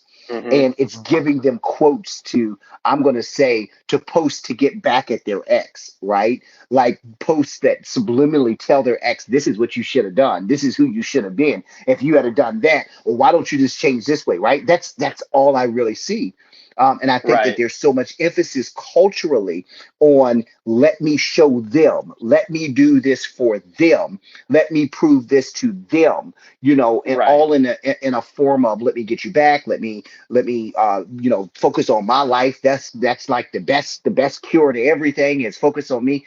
As long as we are motivated by the wrong things, as long as we are motivated by things that are only there as lessons, that a lot of times what ends up happening is we start down these roads and that's we see more and more of it because like you said, right, Mhm. and I think you used the term RAS, but like you Mhm. said, there when we see one thing and when we focus on it, fixate on it, we're going to see more and more and more and more of it, right? When I think about gratitude, I took 3 months to practice gratitude. It was probably one of the most challenging things I'd ever done. I'll tell you why. I feel that. Because Yeah, because it was like I had to reprogram my mind to stop and just say, let's be grateful. Let's be grateful for, and it was the smallest things. If you were riding around with me, you'd be like, dude, are you good? Like, are you okay? Like, I would literally, I would drive down the road and I'm like, oh, I'm so grateful to be able to see these street signs because if I was dead, I wouldn't see these street signs. Or, oh Right. man, wow, I just saw the color purple. Wow, that's really pretty right there. Wow, God, aren't you so good? You just, it was the little small things that I would stop to be present, to be grateful for. And the more I practiced gratitude, the more I found things to be grateful for, right? At the Hmm. same time, I believe that I was naturally moving towards the plans for my life, that everything I was doing in that process moved me towards the plans for my life, right? Now, then there were little things that started to come up, right, to try to distract me and to try to pull me back, right? And those things, they seemed very real. They seemed very like, hey, this is something I need to focus on. But it took my mind off of the gratitude and it tried to force and funnel my mind back into that space. What I'll say about that, and I say all of that to say, I think that there are so many people that may be starting their journey, that may be trying to initiate their journey, or some that have even been on this journey, and then they were presented with something that pulled them backwards. Hmm. Yeah. Without a doubt. Go ahead. No, you go. Yeah, no, no, absolutely, and that's that's the way of the universe, right? It's almost like this game where you're leveling up, and the closer you get to the next level, is the more resistance that you're going to experience, and it's because Hmm. have you truly made the shift? Have you truly made the change, right? Before you can really step into that next level, that other side, right? And so that there's to me it's like that old photo of like the miner who's like one pick away from the gold, right? And that's kind of about more so not giving up, right? And it's even giving up even in an endeavor like gratitude, right? It's like the closer you get to that higher frequency, right? Because shame, regret, all of these feelings are the lowest frequency emotions you can experience. So as you start raising your frequency and getting to this point, there's going to be those things thrown in to try to rip you right back down. And if you can recognize it in that way, and really just see this as a game of life that we're all playing, and you refuse to let those into your field and into your body and your mind and your soul, and you can keep up that energetic wall against those things and keep progressing. That's how you get to the next level. So you're always going to be there's a guy on Instagram named Nick Z who does a fantastic job of really explaining the universe in the sense of like a game, and like you're like a character, which is the way I see it, and that's a whole other conversation about holographic reality and all this stuff. But needless to say, yes, and I think it's something to where it's an expectation thing. Expect it, look for it, hope for it, challenge me, test me, please. Too easy, no Hmm. problem. Of course, I'm be grateful, right? And you're gonna start getting that dominance over your own state of mind and over life like that. That's what the universe is there to teach you. Is it's to harden those traits within yourself because you don't get strength without the actual challenge, right? As you were saying, like life is all in the contrast. You're only going to Hmm. build strength through things that suck, right? And so then you just look at the things like suck, like, hey, thanks for making me stronger because I'd be extremely weak if I had never gone through any challenge to then overcome, build the confidence in myself, the fortitude, all these traits and skill sets to get out of those situations. Is you Hmm. only can be immensely grateful for every single challenge that you've had. And another point on top of that too is about regret and things that those things that just as you were saying distract you and try to take you off of that progress of gratitude and whatnot. The way I look at it is like, who's the one really losing by for those get back at your ex type of thing, right? Who's Hmm. actually losing? The Hmm. one the girl you go tag, or if you're a girl, like the guy that you're feeling really upset about who left you super high and dry, and who is going to forget about it in half a second, probably laugh and send it in his group me like a Hmm. bad, like a Hmm. unfortunately bad male would do. Or who's the one losing? You sitting over there festering these negative thoughts and these feelings and this anger and this resentment. Who's truly on the losing side of that? And the answer is you, right? The one who hasn't been able to let go of it, right? And so really I just look at things in the sense of like, other people throwing emotional, crap my way, or like, let's say, you're at the gym, right? It's like this actually happened. This guy just out of nowhere, I'm just doing my thing. I'm very respectful at the gym. Don't get me, I'm dialed in. Like, don't get me wrong. Hmm. It's like very Hmm. like, I'm not here for conversation, but very respectful in terms of how I go about my stuff. And this guy Hmm. was just like absolutely up my ass, like trying to take my equipment, just want just a guy who's just asking for a problem. You know what I Hmm. mean? Hmm. And Hmm. and then he confronted me about it. And I've done like 3 sets on this thing. Like I literally had been there for like almost 10 minutes. I'm like, Hmm. what are you talking about? You need this machine. Like Hmm. that you're Hmm. on this Hmm. machine. I've literally been here for like 10 minutes. I didn't even see you. Like it's Delusion. so illogical. It's delusion, Delusion. right? And so in that instance, right, it's I think of like emotions like three-dimensionally and very physically. So I imagine like this person's words, right? What happens if that guy's words affect you? Like walk through the process. This guy has a Hmm. thought. That thought leads him because he's projecting some type of anger, insecurity, Hmm. whatever. He's projecting Hmm. something. So that Hmm. subconscious insecurity turns into vocal cord vibrations, which turns into his words. These Hmm. sound waves he sends to me, they hit Hmm. my eardrum. They go into my auditory canal, into my auditory nerve. They go to my brain to translate those zeros and ones into meaning. To which then now I'm pissed, right? It's like so in other words, that man's like frequencies that come out of his mouth have the ability to go into my brain and trigger all these types of like adrenaline, cortisol, stress hormones. So if like truly, so if someone is able to do that, they are literally able to modulate your neurochemistry by vibrations coming out of their mouth. So in reality, what actually created the angst? The way you interpreted those frequencies and the meaning, because you took that, Hmm. it's just a sound wave that just hit your ear and it went through your Hmm. brain and then turned into meaning, which then turned into cortisol and adrenaline and all these negative emotions. I have a joke, I like, don't touch my cortisol. Like that's why, Hmm. because like Hmm. your Hmm. if your words can literally go into my literal brain and stimulate all these neurochemical like type of reactions, like who's really in charge here? Me for being mad at him, or am I a slave to that guy's words, right? So it's like you really look at it as if you are affected by people's words, they literally have the ability to physically get into your brain and release chemicals and hormones. And so it's seeing things like that, and just seeing those words and just letting them bounce off of me saying, you will not touch my cortisol. You will not get into my neurochemistry. You do not have a right into my neurochemistry. I control that. And I choose to be at peace right now. And so I even chose to let him have it and walk away, simply not to have his energy in my field because I'm so Hmm. post ego. I don't need to reaffirm that I'm bigger and stronger than him by saying, no, you need to leave. I value my peace to such an extent. I literally just walked away and said, all yours, just to simply not be in his presence anymore for my peace because I have nothing to prove. And so that's what it's all about, is getting that level of shield, understanding what these words are doing with inside of you, and then blocking them from actually getting through that gateway so that it don't transcribe into some horrible meaning. We're able to just basically block it and not have all those hormones and everything fly off the rails inside of you and create that space and move on with your life and not feel like you're less like it.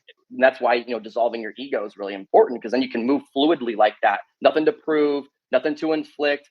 I just want to be simply away from you, and my life will be a Hmm. hundred times better right now. So I'm gone. So just a nice example to kind of show like a physical representation of words to emotions to who's really in charge here when you're getting upset. That was probably the best analogy of outside influences that impact not just the moment that you're in, but that could potentially impact what you do from that place. Now, let's use that same scenario, right? That was today, right? Oh no, this was a little while ago. It just popped into my head Okay. because of what we were talking about, but it was recent. Yeah. Okay. So let's just say, hypothetically, it was this morning, right? Okay. You went to the gym, that moment happened, right? You could have gone into a back and forth with him, right? And then that moment would not have stopped there. It would have lasted until you got into your car. You would have Mm-hmm. called about four or five people. You would have talked about, yo, I just got Yep. into it with this dude at the gym, yada, yada, yada, yada, yada. Right. You would have given so much energy into that negative thing, right? That Right. by the time that you and I got together, if it had happened today, you would have still been influenced by Right. all of that negativity. What I think Right. is so beautiful in what you're saying to me, it talks about, or what you just talked about to me, talks about being able to guard ourselves from the negative and allowing it to seep inside of us and only using that to propel us further towards the positive, right? Mm-hmm. And how I'll kind of use that. Let's just say I lived a life where I grew up not really privileged, right? Grew up seeing someone basically struggle from paycheck to paycheck, right? And I made a decision in my mind, I'm not going to do that. I'm not going to be that. Now I'm using that negative because that struggle was a negative, right? That Mm-hmm. whole process of not being able to pay bills, lights getting cut off, all of those things were negative. But it drove one another person to say, I don't want to be in that position.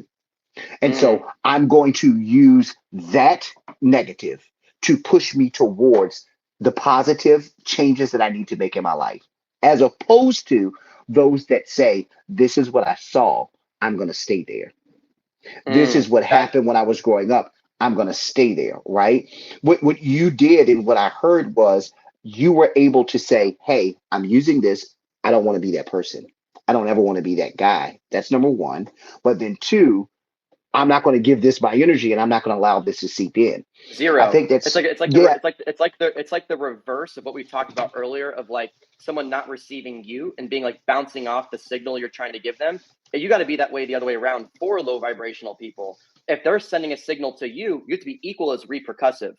It just it did nothing because and that's mastery, right? This is not overnight for anyone listening. This is not like I flipped a switch and I'm impenetrable to people's words. Hmm. There's a Hmm. degree of mastery and growth and self-awareness you have to come to and fullness within yourself to where people's words like that truly have zero stock.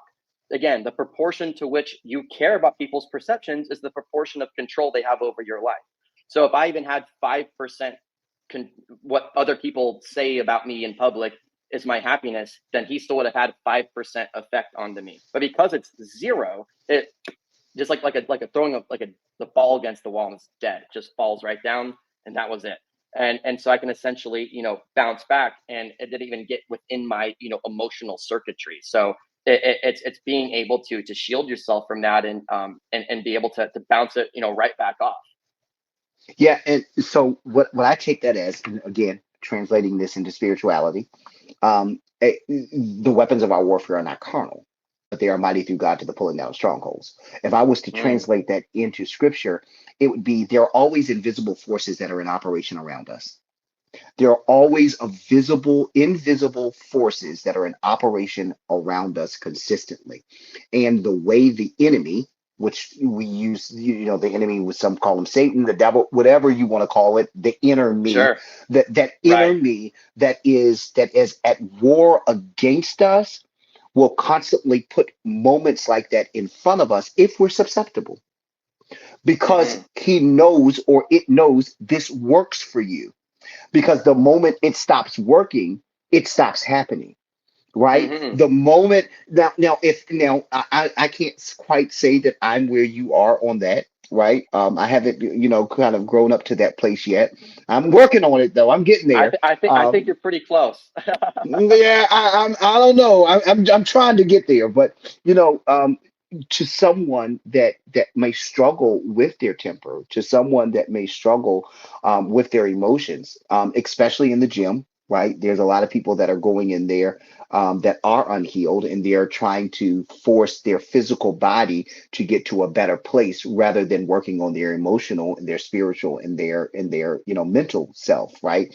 They're just putting all of their focuses on their physical, right? So they're becoming stronger, but their minds are weaker, their spirits are weaker. And so they're more susceptible to being influenced by that guy, right? Clearly he was looking for something. Clearly he Right. wanted to get something started. You know, there Exactly. was somebody had laid him out, some girl had made him feel insignificant, or some guy had made him feel like he was worthless somewhere, and he made the Right. decision, I'm going to give this to you because I don't want to carry this anymore. And if Hmm. you had not been guarded, if you had not been conscious, if you had not been aware of yourself and aware of the offenses that are sent to distract you, then you would have given into it, right? And then that would have changed the dynamics of the rest of your day. And that would have Right. changed the direction of your thoughts for that day.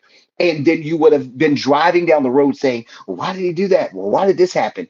And you've lost presence. I think that that Hmm. happens to so many people where what works for them keeps working against them. And what I mean by that is there are some people who their enemy or their inner me, right, knows that, hey, relationships are your problem. You're Hmm. going to continue to have these problems in relationships. And so I'm going to continue to use relationships as distractions for you to walk away from your purpose. I'm going to get you tied up. I'm going to get you Yep. tangled up. I'm going to get your emotions messed up. And as long as I keep you crying over Craig, as long as I keep you crying over Justin, as long as I keep you crying over Amanda, and I'm not just talking about one, I'm talking about multiple layers of the same person in different bodies, as long as I keep you crying over them or trying to chase after them, you're going to always miss your purpose. You're going to always talk yourself out of walking into the Right. things that are for you. You know, where he doesn't have to stop you, but he can make you stop yourself. Right. The only way you learn is through the contrast, right? Like the only possible way to Hmm. get better at managing relationships is having bad relationships, because that how else would you learn how to improve? Right? So Yeah. if everything is good, you never learn what's not good. And so therefore you don't know what is good. So Hmm. it's also part of a total acceptance of the perceived negativities of life. I don't think anything's negative. I think everything's a blessing or a lesson, truly. Hmm. But Hmm. Hmm.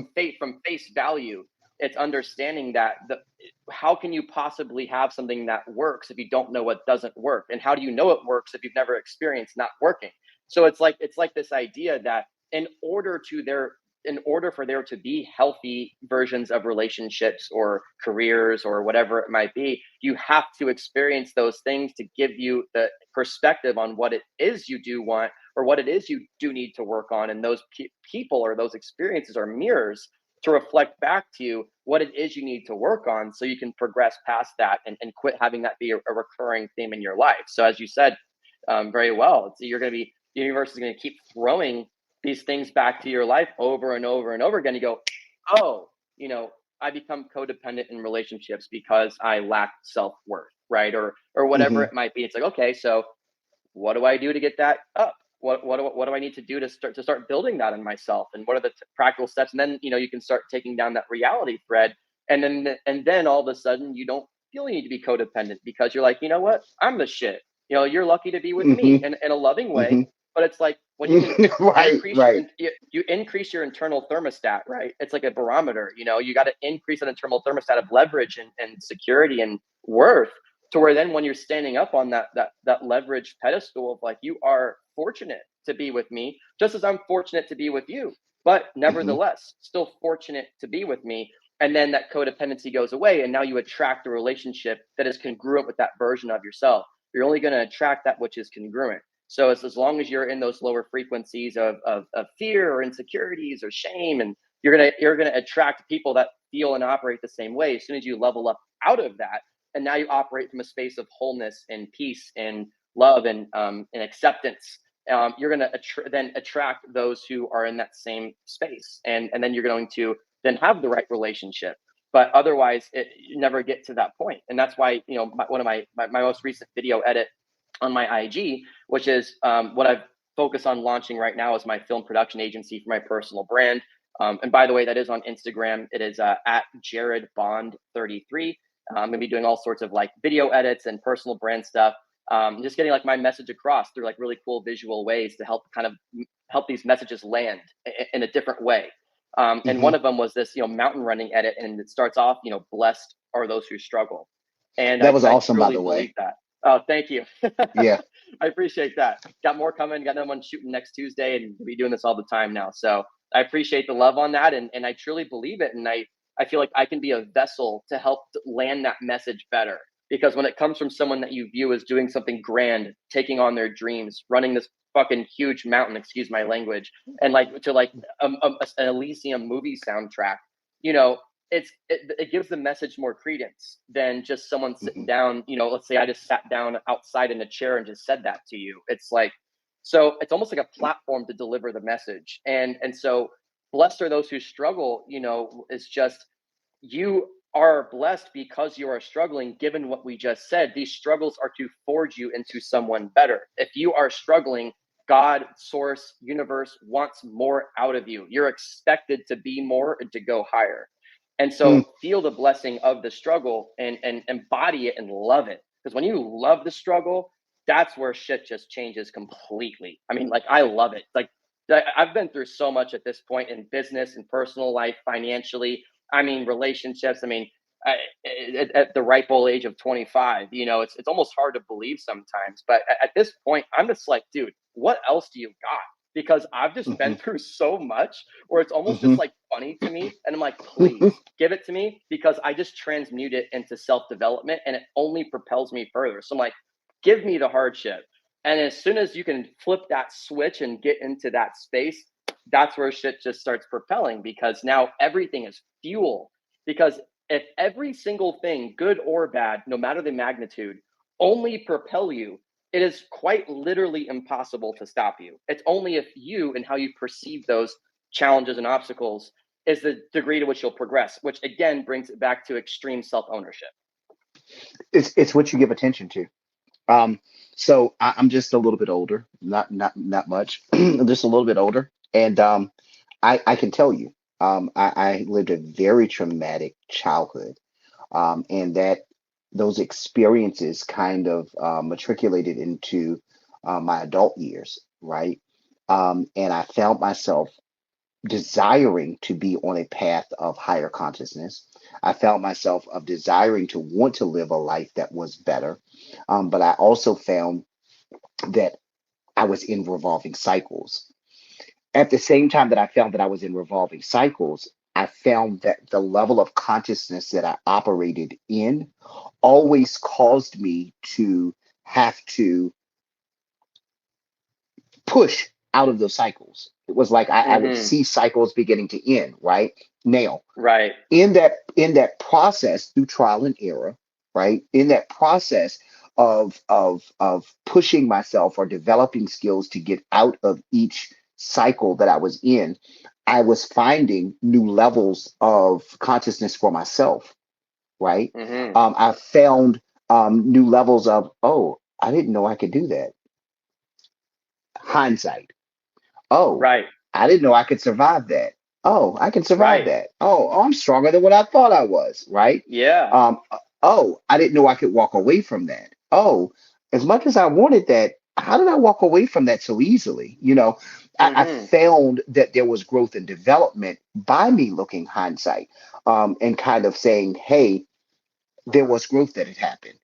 Oh, those Yeah. things really were working for me. Now, I wish I knew at your age exactly what you know now. Now, I knew it, but I knew it in a form of um, not forward trajectory, basically. Mm. I knew that things, that everything was a lesson, but I was rather looking at things for face value, right? I would look at a circumstance and say, oh, that hurt in the moment, right? Now, looking Right. hindsight later, I would say, oh, that was good for me. I did not live from Right. the perspective that you're living in now. And so you're set up in a much different position than I was, because you're looking at the future saying everything that happens to me is meant to happen for me, and it's Mm-hmm. developing me and it's growing me. If I had had that consciousness when I was your age, if I'd had that consciousness, there is no telling where I would be right now. I certainly would not, would You be a still lot got plenty further. ahead though. You're I still do. on a rocket ship. Absolutely. Absolutely. I believe that. I believe that, that there is a lot greater that is ahead of me. And I don't look back in retrospect and say, oh man, why wasn't it me? I'm loving to see someone. It's beautiful to see someone that is at this perspective now. And now I'm invested, right? I'm invested to see, okay, so in 10 years, where you going to be? Okay, I'm invested now. I want to know what this whole process is going to look like because I believe that you are set up in a major place to be able to, Oh, thank one, you. shape your life but also to shape the lives of those that are around you. I believe that purpose is really starting to drive you. Purpose drove me from another perspective, and it even drove us to this place today. But I'm so Absolutely. excited, man. I'm really excited. Um, Here's what I want to do because we're coming up on 2 hours. I told you we could talk a long time, Yeah, right? we went nuts. I love it. This is great. I told you it wasn't going to be like you said 20-40 minutes. And I'm like, you're Yeah, crazy. yeah, There's yeah. no way. Clearly, I wasn't thinking right. I want to do something. I want you to in the next couple of minutes. I want to leave something first off, to for those to come back for us for the next time that we do this. Right. I don't want to give Yeah, too much right at this very second. I want to give just enough that it can begin to initiate change and give people enough nuggets to begin to put some practices in place and to begin to put a forward trajectory of thought in place towards where they want to go and what they want their lives to look like to kind of to jot it down. Hey, what do I want this next 6 months to look like? What do I want this next 5 years to look like? What do I want this next 10 years to look like? And then beginning to build their life around that, right? So I want to leave enough for that. But as we begin to close, I want you to just to share, if you don't mind, first off, share a little bit about what you do, what you're working on, how people can find you, and if you want to share anything about your life, can you do that for us real quick? yeah, no, absolutely. So, first and foremost, what I've been, building towards, well, so I guess I should say the most pertinent aspect of this is I had a very sharp spiritual awakening that happened in 2022. And when I say sharp, I mean it can bend your perceptions of what's possible in reality. So that's maybe for a longer form conversation. But I had, you could even say, a divinely inspired awakening that happened where all of this exploded and it just all just started flooding in. And then I basically had my life burned to a crisp, as a product of that, because I believe I was meant to be course corrected now at this level of development when I was almost ready, if you will, and had gone through enough experiences and had, met enough people, experienced enough, learned enough, sharpened enough skill sets, grew enough, to where I was ready. And I feel like I was, you know, quite literally smacked off of my path and into this level of awakening and more of just eye opening. And from there, it's just been this game of like, okay, I see all these puzzle pieces. And the last couple of years have just been number one, rebuilding my life. And number two, putting all these pieces of purpose together. How does my James Bond love for like film directing and creating sick Mhm. content play in with my podcast of wanting to like connect science and spirituality, and how does that play into like these other Mhm. business endeavors down the road, which I'll reveal as time goes on. But it's just been putting everything in their boxes and understanding, how they all play together. And I truly believe that what I am here to do is to really, especially as someone of the younger generation, as you pointed out, I'm very early age to be on this level of path and Mhm. consciousness. And I believe I'm supposed to play some level of hand and really this next evolution of consciousness that we're experiencing, especially tapping into the younger generation and be the, what I like to say, the irrefutable. My goal is to be someone that you look at and is so credible, so perceivably dope, and so on from like a publicity standpoint with Instagram and stuff, where that is my Trojan horse to be a figure that can deliver these messages about where spirituality is now being proven by modern tenets of science, and to help the masses accept these aspects of spirituality into their lives with the proof, which is where we are now, as a species, is the proof It's here Hmm. for the 99% that don't, have a, let's say, a plant medicine journey or some other type of experience of awakening, right? The small percent. And so I really see what me as a figure, just from my love and passion for content creation, with my passion for communication and teaching and inspiring and science, and all these things coagulate together to, produce this picture of, what I'm doing and what I've built towards. And so it's finally launching. My Instagram is where my films, my personal brand, just dope fitness, suits, lifestyle, to chop to dope songs and soundtracks and stuff.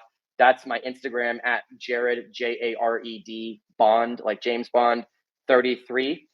And that's where all of that will be. And then over time, my next step in this path of ascent, if you will, in Phoenix, as a literal Phoenix that I feel like I am right now. I'll be launching my podcast too, which will be a Quantum Theory podcast, which will be doing exactly that. So this is all coming here soon to come. But little background about myself, and that's kind of how I got here. But we can definitely talk more in depth about that next time around. If you could do me a favor, so I want to get people. Is there a site where they can find even your podcast? So that's not launched yet, but I do have a website for it if you want to join the wait list. It's Yep. quantumtheorypodcast.com. So that's what, Okay. and you can find it in my Instagram bio as well. It's quantumtheorypodcast.com. It's actually a pretty dope one-page website. I put it together just for the time being until it launches. But yeah, if you wanna show support and show some love and just hop in the wait list, you'll be the first to know whenever we're going live. And it's a whole community. There's an accelerator in there. It's called the Quantum Purpose Accelerator, to do this exact process we talked about. Step one, deprogramming. Learn about institutions, learn about society, media, how these things operate, and actually get into your mind. And then step two is the self-awareness, right? Going through a mastery of physical fitness, nutrition, how the mind works, nervous system, some of these things we talked about, about the chronology, understanding time, understanding neurochemistry, and how why you're reactive to certain people and certain things. And so really going through the self-awareness aspect. And last is purpose. So discerning purpose, creating a purpose business, making income, doing what you love to do, to eventually transition out of whatever structure that's keeping you, out of your purpose, to then make income doing what you love to do. I'm still on my journey there, so I don't, I'm not on the pedestal yet to be able to be that figure in all authenticity, which is the only thing that matters to me. But as soon as I have gotten to that place, I'll be launching all of Man, I'm here for the journey. I'm here for that. the journey. I'm here for the optics of watching it. And I'm here to push you. I'm here Thank to you. push you. I'm here for you to push me. And I'm so excited about where I really do believe you're going. Thank you, And if Michael. any of my followers would do me a favor, just go follow him today. Just go Oh, give him a follow. I'm so excited about this, and where you're going. I want to leave, like I said, I want to leave some for next time, because I want to give just enough, that we can keep this conversation going. I believe that these conversations, have the potential of shaping humanity. And if there's agreed. anything that I need, that I believe is needed now more so than ever, it's a reshaping of humanity. We see that social media, and all of the things that are happening in the world at a rapid pace, right? These things are influencing so much anxiety, so much negativity. They're halting the process of people developing and growing. I saw a report the other day, of the IQ and mental capacity of those in this particular generation Mm-hmm. rather than others, because we've got social media that tells us how to have relationships. And so, Yep. therefore, I was talking to someone, that was, the other day, that was a lot younger than me. And I realized they had no social skills. They had none, no social skills. Right. And they had no social skills because they were learning all of their skills not from actually doing, but from what they were learning on social media. And so they Mm-hmm. became almost like a robot, right? Right. In what they were talking about. And I'm sitting there and I'm looking at them and I'm like, where's the humanity? Like, where's the person behind all of this, right? So I think that these conversations have the potential of shaping humanity, of pouring a little bit of love, a little drop. And granted, while I know that this will reach thousands, if not millions of people, I believe that if one is just reached to actually tell another person, to begin to tell another person that the little droplets that just came out of your mouth today, that the little words that just came out, the auditory, as you talked about the sound that came through the windpipe, Right. that even the condensation that came out of your voice while you were talking, that was not in vain, that it Mm, came out and that it's being sent to reach every person that it needs to reach, that it will make the mm. change that is necessary. And it is only through that Amen. that I believe that we actually begin to walk as in accordance with that rhythm, right? This was Mm, divine alignment. This conversation was the how do we know this was divine alignment? We know it was divine alignment because even in trying to set it up, there was so much passion. There was so much energy. There was so much synergy, and not just passion and synergy, because a lot of people can have passion and synergy and it could be arguing, it could be fighting, it could be negative, right? right. But this passion and synergy was promoting and pushing something forward. I believe that Hmm. you're going to be used as a voice in this next dispensation of time. And Mm, time happens in dispensations. You know, we had the dispensation with segregation, and we had Martin Luther King and those that spoke hmm. during that dispensation. Then we walked into a dispensation where everything was about LGBTQ plus rights, and we had those that Hmm. were the forerunners of that. And now we're shifting. We're now shifting dispensations again. And I believe that one your voice is going to be one of those voices that's going to be instrumental in this dispensation of Wow. time. Thank you. I do believe that. And if I was to speak anything into you, it would just simply be to stay in the train of thought that's inside of you now and continue to push forward and to let go, like we talked about before, let go of anything that's not coming along on the journey. Mm, And anything that is that, and I'm not going to say anyone that challenges you because sometimes the challenging is good, right? But hmm. anything that just doesn't, it just doesn't feel right. Something just doesn't Mm. feel right, then quickly dismiss those things. So, man, I hope that you guys, anybody who's watching this, I hope that you will join us again. We're going to jump back on again and we're going to continue this conversation because this has been amazing. Absolutely amazing. Unreal. Yes. So you guys, please subscribe to make sure that you subscribe to my YouTube. I probably should have had it up so I could remember what it was, but I think everything is King Curtis 79. Please subscribe to my YouTube so that we're going to upload this to YouTube as well as on my website, which is www.kingcurtis70 or kingcurtis79.com. We're going to put this on there as well. And I'll put a couple of sound bites on Instagram as well. So, guys, please make sure that you jump on and join us the next time. I'll put the information that we mentioned today somewhere in the bio or somewhere in the comments, contingent upon what platform you're looking at this. But, man, Jared, thank you. Thank Thank you, you. Michael. Thank you, man. This was it was just enlightening, inspiring. Um, I guess fiery was the word I was looking for, and yeah, definitely is like a rocket booster propellant just to want to keep pushing the needle on this. So thank you so much for having me, and I very much looking forward to the next one. Absolutely. Well, guys, thank you again so much for joining. And as I end everything, please remember who you are. Thanks, guys. Have a good one.